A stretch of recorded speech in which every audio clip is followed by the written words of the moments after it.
হযরত শাহজালাল আন্তর্জাতিক বিমানবন্দর থেকে মাত্র অর্ধ কিলোমিটার দূরে উত্তরা মহাসড়কের নিকটে ঢাকা প্রিমিয়ার হোটেল। সার্বক্ষণিক সিকিউরিটি দ্বারা বেষ্টিত সম্পূর্ণ সিলেটি মালিকানাধীন হোটেল ঢাকা প্রিমিয়ার হোটেল। নিজস্ব পরিবহন, জরুরি চিকিৎসা, 24 ঘন্টা room service, dining hall, conference hall, lift, generator, wifi সহ থাকছে আন্তর্জাতিক মানের সকল যোগাযোগ সুবিধা। Dhaka premier hotel, Uttara, Dhaka.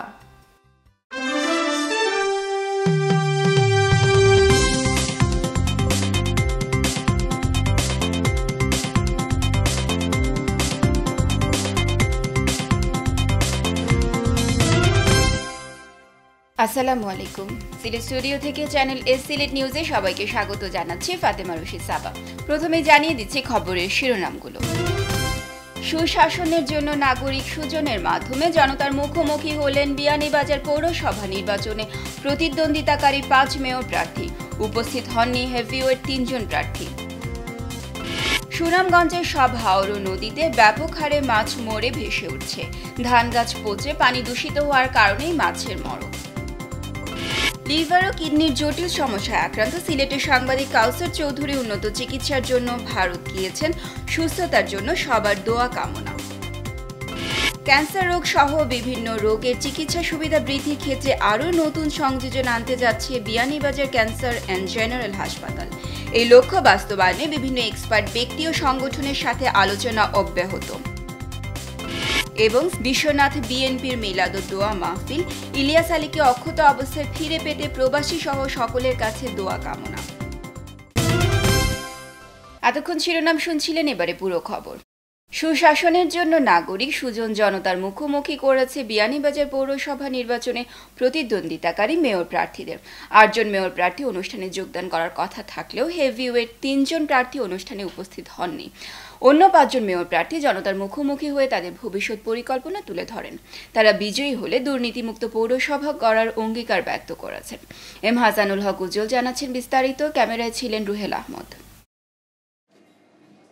বিয়ানীবাজার পৌরসভা নির্বাচনে প্রথমে 6 জন প্রার্থী প্রতিদ্বন্দ্বিতা করার সুযোগ পেলেও উচ্চ আদালতের রায়ে সোমবার আরও 2 জন প্রার্থী নির্বাচন করার সুযোগ পেয়েছেন। তাই এই পৌরসভা নির্বাচনে এখন 8 জন প্রার্থী প্রতিদ্বন্দ্বিতা করছেন। মঙ্গলবার পৌর শহরের একটি কমিউনিটি সেন্টারে সুশাসনের জন্য নাগরিক সুজন প্রার্থীদের নিয়ে জনতার মুখোমুখি অনুষ্ঠানের আয়োজন করে। সুজন আয়োজিত অনুষ্ঠানে আওয়ামী লীগ সমর্থিত প্রার্থী আব্দুল শুকুর, বিএনপি মনোনীত প্রার্থী আবু নাসের পিন্টু, জাসদ মনোনীত শমশের আলম, স্বতন্ত্র প্রার্থী আমান উদ্দিন ও স্বতন্ত্র প্রার্থী বদরুল হক উপস্থিত হয়ে জনতার বিভিন্ন প্রশ্নের জবাব দেন। তবে হেভিওয়েট প্রার্থী বর্তমান পৌর মেয়র তফজ্জল হোসেন, স্বতন্ত্র প্রার্থী আবুল কাশেম পল্লব ও মাওলানা জমির হোসেন উপস্থিত হননি। মেয়র প্রার্থীরা বিয়ানীবাজার পৌরসভাকে দুর্নীতিমুক্ত রাখার পাশাপাশি যানজট, জলাবদ্ধতা নিরসন সহ আধুনিক নগরী হিসেবে গড়ে তোলার অঙ্গীকার ব্যক্ত করেন। এছাড়া সুজন প্রণীত 13 দফা অঙ্গীকারনামায় স্বাক্ষর করেন। এখানে পৌরসভার ভোটার যারা আছে, আমি আমার একটু এখানে যিনি এখানে অস্থায়ীভাবে তিনি এসেছেন, তার বাড়ি অন্য ডিস্ট্রিক্টে এখানে এসেছেন, তার সমান অধিকার, তার একটু আমার একটু, সুতরাং সেখানে আপনাদের কাছে যদি মনে হয় আমি যোগ্য, আমার শ্বশুর মামা যোগ্য, এখানে আমার আছেন, বদরুল আছেন, সে যোগ্য, বা আরো 60 জন আছে, তাদের আমার অনুরোধ থাকলো আপনারা যোগ্য প্রার্থীকে আপনারা ভোট দিয়ে আপনাদের এই পবিত্র আনামত এবং এই পবিত্র কাজটাকে আপনারা রক্ষা করুন। আমি সবাইকে ভালো করি, ব্যাপারটা না তো আপনারা দেখবা সুজনের কেন্দ্রীয় সাধারণ সম্পাদক ডক্টর বদিউজ্জামান মজুমদার বলেন, সুজন 13 দফা অঙ্গীকারনামা নিয়ে প্রার্থী ও জনতার মুখোমুখি হয়ে থাকে। তিনি বলেন, সবাই মিলে যদি আমরা চেষ্টা করি তাহলে বিয়ানীবাজারে সুষ্ঠু নির্বাচন করা সম্ভব। সকল প্রার্থী ও জনগণের আচরণের ভূয়সী প্রশংসা করেন তিনি। তো আমার কাছে আজকে যেটা ভালো লাগলো, সবাই অত্যন্ত দায়িত্বশীলতার পরিচয় দিয়েছে, সুশৃঙ্খল আচরণ করেছে আমাদের যে অনুষ্ঠানে। শুধু তাই নয়, প্রার্থীরা অত্যন্ত ইতিবাচক কথা বলেছে, কোনো রকম কাউকে আক্রমণ করে নাই এবং তারা সবাই অঙ্গীকার করেছে এই নির্বাচনে টাকার খেলা হবে না, নির্বাচনে পেশিশক্তি ব্যবহার হবে না এবং নির্বাচনটা সুষ্ঠু নিরপেক্ষ হবে। এবং তারাই চেয়েছে, তারাই ভোটারদেরকে বলেছে যারা যোগ্য প্রার্থী তাদেরকে ভোট দেন। অনুষ্ঠানে সভাপতিত্ব করেন সুজন বিয়ানীবাজার শাখার সভাপতি অ্যাডভোকেট আমান উদ্দিন। অনুষ্ঠানে উপস্থিত ছিলেন উপজেলা নির্বাহী কর্মকর্তা আসাদুজ্জামান, ওসি চন্দন কুমার চক্রবর্তী সহ সকল রাজনৈতিক, সামাজিক ও পেশাজীবী সংগঠনের শীর্ষ নেতারা। এম হাসানুল হক উজ্জ্বল, চ্যানেল এস নিউজ, বিয়ানীবাজার। সুনামগঞ্জের সব হাওড় নদীতে ব্যাপক হারে মাছ মরে ভেসে উঠছে। হাওড়ে ফসল হানির পর পানির নিচে থাকা ধান গাছ পচে পানি দূষিত হওয়ার কারণেই মাছে মরক লেগেছে। মানুষজন সেই মাছ ধরছে, আবার বাজারেও বিক্রি হচ্ছে সেই মাছ। তবে এইসব মাছ ধরতে ও বিক্রি না করতে বলছে জেলা মৎস্য বিভাগ। জমির ধানে মানুষ কীটনাশক ও রাসায়নিক সার প্রয়োগ করেছিলেন, কিন্তু ধানের শীষ বের হওয়ার আগেই সব তলিয়ে গেছে। এখন কাঁচা ধান পচে ও কীটনাশক এবং রাসায়নিক সার সবখানে ছড়িয়ে পড়ে পানিতে অ্যামোনিয়া গ্যাসের পরিমাণ বেড়ে গেছে। সেই সঙ্গে কমেছে অক্সিজেন। মাছ অক্সিজেন পাচ্ছে না, এই কারণে ভেসে অক্সিজেন নেওয়ার চেষ্টা করে একসময় মরে যাচ্ছে। হাওড় নদীতে ছোট বড় সব ধরনের মাছ আছে। অনেকেই বস্তা ভরে মাছ নিয়ে যাচ্ছেন বাড়িতে, আবার কেউ কেউ সেই মাছ বিক্রি করে দিচ্ছেন কম দামে। জেলা মৎস্য বিভাগের কর্মকর্তারা বলছেন, তারা বিষয়টি সরকারের ঊর্ধ্বতন কর্তৃপক্ষকে জানিয়েছেন। এর পাশাপাশি কিছু হাওরের পানিতে প্রতিষেধক ছিটিয়েছেন তারা। লিভার ও কিডনির জটিল সমস্যায় আক্রান্ত সিলেটের সাংবাদিক কাউসার চৌধুরী উন্নত চিকিৎসার্থে ভারত গিয়েছেন। বুধবার তিনি ভারত গিয়ে পৌঁছেছেন। ভারতের রাজধানী নয়াদিল্লির একটি হাসপাতালে তার লিভার ও কিডনি ট্রান্সপ্লান্ট করা হবে। ইতিমধ্যে সংশ্লিষ্ট হাসপাতালের সাথে যোগাযোগ করে জটিল এ অস্ত্রোপচার প্রক্রিয়ার প্রাথমিক পদক্ষেপ গ্রহণ করা হয়েছে। বিস্তারিত জানাচ্ছেন মঈনুদ্দিন মঞ্জু, ক্যামেরায় ছিলেন লিটন চৌধুরী। প্রায় ১.৫ বছর আগে কিডনি ও লিভারের জটিল রোগে আক্রান্ত হন সিলেটের সুপরিচিত মিডিয়া কর্মী কাউসার চৌধুরী। ডাক্তাররা জানান, বেঁচে থাকতে হলে সাংবাদিক কাউসার চৌধুরীর লিভার ও কিডনি উভয় অঙ্গই ট্রান্সপ্লান্ট করতে হবে। এজন্য ব্যয় হবে ১.৫ কোটিরও বেশি টাকা। এরপর ইংল্যান্ডের বাংলা মিডিয়ার সাংবাদিকদের উদ্যোগে কাউসার ট্রিটমেন্ট ফান্ড গঠন করে তহবিল সংগ্রহের উদ্যোগ নেওয়া হয়। বাংলাদেশে প্রধানমন্ত্রী শেখ হাসিনা সহ বিভিন্ন পর্যায়ের ব্যক্তি ও প্রতিষ্ঠান উদার হাতে এগিয়ে আসেন সাংবাদিক কাউসার চৌধুরীর চিকিৎসার্থে অনুদান প্রদানে। সবার সম্মিলিত উদ্যোগে প্রায় ১ বছরের চেষ্টায় ইতিমধ্যে চিকিৎসার্থে একটি তহবিল সংগ্রহ সম্ভব হয়েছে।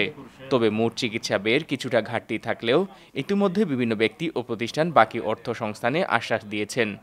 প্রয়োজনে প্রবাসীদেরকেও ঘাটতি মোকাবেলায় জরুরি ভিত্তিতে এগিয়ে আসার আশাবাদ জানালেন সেভ জার্নালিস্ট কাউসার অ্যাপিল কমিটির chief coordinator Muhib Chowdhury. Fund আমরা যা সংগ্রহ করেছি সবাই জানেন, কিন্তু পাউন্ডের দরপতন হওয়ায় এই ফান্ডটা প্রায় ১০,০০০ পাউন্ড, আমরা ১০ লক্ষ টাকা মতো কম হয়েছে। এটা একটা শর্টফল রয়ে গেছে। তো আমি আশা করব যে যদি দরকার পড়ে তাহলে আমরা প্রবাসে আবারও আবেদন জানাবো। বুধবার সকালে মেঘালয়ের ডাউকি সীমান্ত দিয়ে ভারতে পৌঁছান কাউসার চৌধুরী। এরপর গুয়াহাটি বিমানবন্দর থেকে নয়াদিল্লিতে যাবেন তিনি। সেখানে দাপ্তরিক প্রক্রিয়া ও প্রয়োজনীয় ডাক্তারি পরীক্ষা নিরীক্ষা শেষে শিগগিরই তার লিভার ও কিডনি ট্রান্সপ্লান্ট করা হবে। জেপি হসপিটাল এবং বিএল কাপুর হসপিটালের যে বিশেষজ্ঞ ডাক্তাররা ইতিমধ্যে তাদের কাছে আমাদের কাউসার চৌধুরীর মেডিকেল রিপোর্ট এগুলো পাঠিয়েছি আমরা ইমেইলে। তারা বলেছেন যে কাউসার চৌধুরীর শারীরিক অবস্থা যেটা বর্তমানে আছে তার অপারেশন করতে কোনো সমস্যা হবে না। সেখানে যাওয়ার পর কিছু বেসিক টেস্ট আছে যেগুলো তারা করবেন এবং ডোনারদের সাথে তার ম্যাচিং ক্রস ম্যাচিংয়ের একটা ব্যাপার আছে, সেটা নিশ্চিত হওয়া গেলেই তারা দ্রুত অপারেশনটা করতে পারবেন। আশু রোগমুক্তির জন্য এবং কাউসার চৌধুরী যেন আবার পূর্ণ সুস্থ হয়ে ফিরে আসতে পারেন নিজ কর্মস্থলে, সেজন্য শুভাকাঙ্ক্ষী সহ সর্বস্তরের সিলেটবাসী এবং প্রবাসীদের কাছে দোয়া চেয়েছেন সাংবাদিক কাউসার চৌধুরী ও তার পরিবার। আমি সুস্থ হওয়ার আশা নিয়ে আজকে ইন্ডিয়া যাচ্ছি। আমি আশা করি আমার লিভার এবং কিডনি ট্রান্সপ্লান্টের মধ্য দিয়ে আমি আল্লাহর রহমতে এবং আপনাদের দোয়ায় ভালোবাসায় আবারও সুস্থ হয়ে সিলেটে ফিরব। আমার এই চিকিৎসার জন্য আপনারা প্রবাসীরা, বিশেষ করে ইউকের সাংবাদিক ভাইয়েরা আমার জন্য যে অক্লান্ত পরিশ্রম করেছেন, আমি আপনাদের নিকট আবারও কৃতজ্ঞতা প্রকাশ করছি এবং আমি বাংলাদেশ, ইউকে সহ সবার নিকট আমি চিরকৃতজ্ঞ এবং সবার দোয়াই আমি আজকে চিকিৎসা নিতে যাচ্ছি। আবারও আমি সুস্থ হওয়ার জন্য সকলের নিকট দোয়া চাই। এই দেশে বিদেশে সবার সহযোগিতার কারণেই কিন্তু আজকে একটা পর্যায়ে গেছে। এই জন্য আমরা সবাই আবার সবার কাছে আমরা কৃতজ্ঞ এবং যদি সম্ভব হয় আমি বলবো সবার কাছে যে আর একটু সাহায্যের হাত যদি বিশেষ করে প্রবাসীরা যদি হাত বাড়িয়ে দেন তাহলে আমার মনে হয় যে অসম্পূর্ণ যেটা সেটা সম্পূর্ণ হবে। বুধবার সকালে কাউসার চৌধুরীকে বিদায় জানাতে আসেন তার সহকর্মীরা। এ সময় তার সুস্থতা কামনা করে দোয়া করা হয়। তার ট্রিটমেন্ট ফান্ডের কিছু অর্থ বাকি আছে। আমি আশা করব আমাদের যারা যুক্তরাজ্য প্রবাসী সাংবাদিক আছেন, আমাদের এনআরবিজ আছেন এবং অনেক দানশীল ব্যক্তিবর্গ আছেন, আপনারা যে ফান্ডের যে শর্টেজটা আছে এই শর্টেজ পূরণে আপনারা এগিয়ে আসবেন। আমরা ব্যতীত মর্মাহত, এই জন্য তিনি অত্যন্ত জটিল রোগে আক্রান্ত। পাশাপাশি আমরা আশাবাদী আল্লাহ রাব্বুল আলামিন তাকে সুস্থ করে আমাদের মাঝে ফিরিয়ে আনবেন। সাংবাদিক কাউসার চৌধুরীর দুই নিকটাত্মীয় তার জীবন বাঁচাতে এগিয়ে এসেছেন। তারা স্বেচ্ছাপ্রণোদিত হয়ে কাউসার চৌধুরীকে লিভার ও কিডনি দান করছেন। Moinuddin Manju, channel S news, Sylhet. খবরে এই পর্যায়ে নিচ্ছে ছোট্ট একটা বিরতি। ফিরে এসে অন্যান্য খবরের সাথে আরও যা থাকছে। ক্যান্সার রোগ সহ বিভিন্ন রোগের চিকিৎসা সুবিধা বৃদ্ধির ক্ষেত্রে আরও নতুন সংযোজন আনতে যাচ্ছে বিয়ানীবাজার ক্যান্সার অ্যান্ড জেনারেল হাসপাতাল। এই লক্ষ্য বাস্তবায়নে বিভিন্ন এক্সপার্ট ব্যক্তি ও সংগঠনের সাথে আলোচনা অব্যাহত। বিশ্বনাথ বিএনপির মিলাদুদ্দোয়া মাহফিল, ইলিয়াস আলীকে অক্ষত অবস্থায় ফিরে পেতে প্রবাসী সহ সকলের কাছে দোয়া কামনা।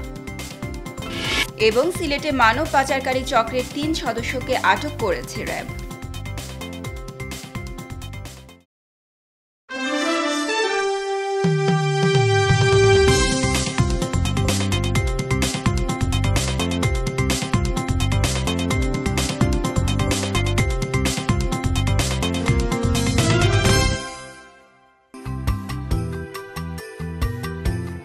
হযরত শাহজালাল আন্তর্জাতিক বিমানবন্দর থেকে মাত্র অর্ধ কিলোমিটার দূরে উত্তরা মহাসড়কের নিকটে ঢাকা প্রিমিয়ার হোটেল।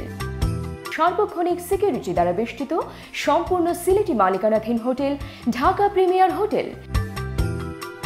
নিজস্ব পরিবহন, জরুরি চিকিৎসা, 24 ঘন্টা room service, dining hall, conference hall, lift, generator, wifi সহ থাকছে আন্তর্জাতিক মানের সকল যোগাযোগ সুবিধা। Dhaka premier hotel, Uttara, Dhaka.